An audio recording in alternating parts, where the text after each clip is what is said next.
Semelhante análise surgia, contudo, tardiamente. De fato, conhecia as letras do Velho Testamento e muita vez folhear o Evangelho, entretanto, era forçoso reconhecer que nunca procurara as letras sagradas com a luz do coração. Identificava-as através da crítica de escritores menos afeitos ao sentimento e à consciência, ou em pleno desacordo com as verdades essenciais.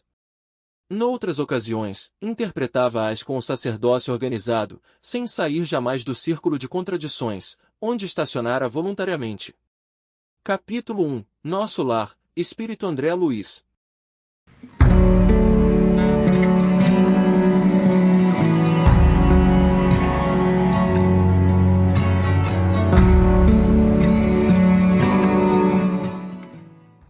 Apesar das religiões promoverem o Evangelho de Jesus, há de se analisar as contradições nas interpretações e traduções do mesmo.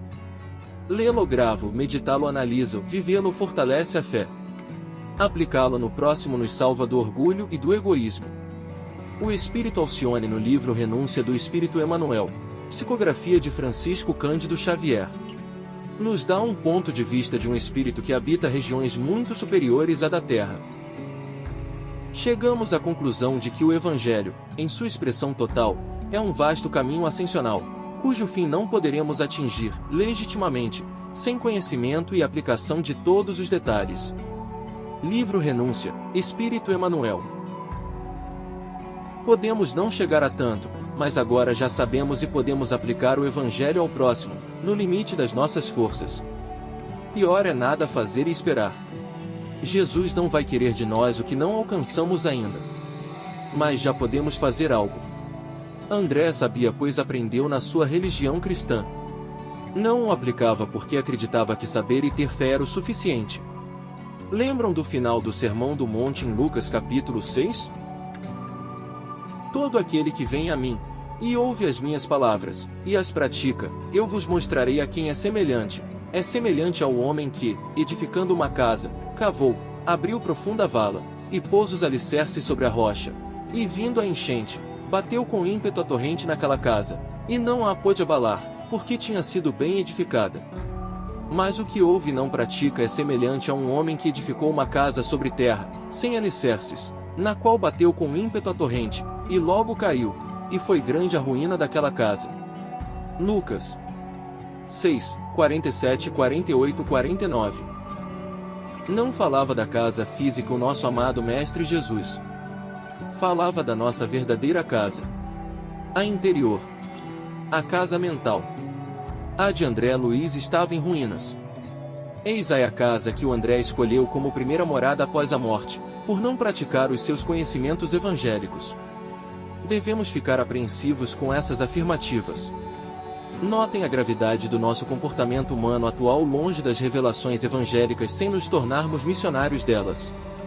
Muitos comportamentos que parecem normais aqui na Terra é anormal no plano espiritual. Necessita-se de uma mudança de comportamento, pois após a morte estaremos diante do tribunal da nossa própria consciência, sem fugas, entendendo então que o muito que nos foi dado muito será cobrado. Vamos desencarnar e tudo de material vai ficar para trás, bens, títulos, etc. Uma história no livro Vozes do Grande Além, de Espíritos Diversos, psicografia do médium Francisco Cândido Xavier, um apólogo trazido pelo próprio André Luiz intitulado Lição no Apólogo, que resumimos assim. Certo cavalheiro que possuía 3 amigos foi convocado a comparecer no fórum, de modo a oferecer solução imediata aos problemas e enigmas que lhe manchavam a vida, porquanto já se achava na iminência de terrível condenação. Em meio das dificuldades de que se via objeto, procurou os seus 3 benfeitores, suplicando-lhes proteção e conselho. Arrogante, replicou-lhe o primeiro, mas não posso fazer por ti que obter-te uma roupa nova para que compareças dignamente diante do juiz. Muito preocupado, disse-lhe o segundo, não obstante devotar-te a mais profunda estima, posso apenas fortalecer-te e acompanhar-te até a porta do tribunal. O terceiro, porém, afirmou-lhe humilde, irei contigo e falarei por ti. E esse último, estendendo-lhe os braços, amparou-o em todos os lances da luta e falou com tanta segurança e com tanta eloquência em benefício dele, diante da justiça, que o mísero suspeito foi absolvido com a aprovação dos próprios acusadores que lhe observavam o processo. Neste símbolo, temos a nossa própria história à frente da morte. Todos nós, diante do sepulcro, somos chamados a exame na contabilidade divina, e todos recorremos àqueles que nos protegem. O primeiro amigo, o doador de trajes novos, é o dinheiro que nos garante as exéquias. O segundo, aquele que nos acompanha até a porta do tribunal, é o mundo representado na pessoa dos nossos parentes ou na presença das nossas afeições mais queridas, que compungidamente nos seguem até a beira da sepultura. O terceiro, contudo, é o bem que praticamos, a transformar-se em gênio tutelar de nossos destinos, e que, falando em nós e por nós, diante da justiça, consegue angariar-nos mais amplas oportunidades de serviço, quando não nos conquista a plena liberação do espírito para a vida eterna.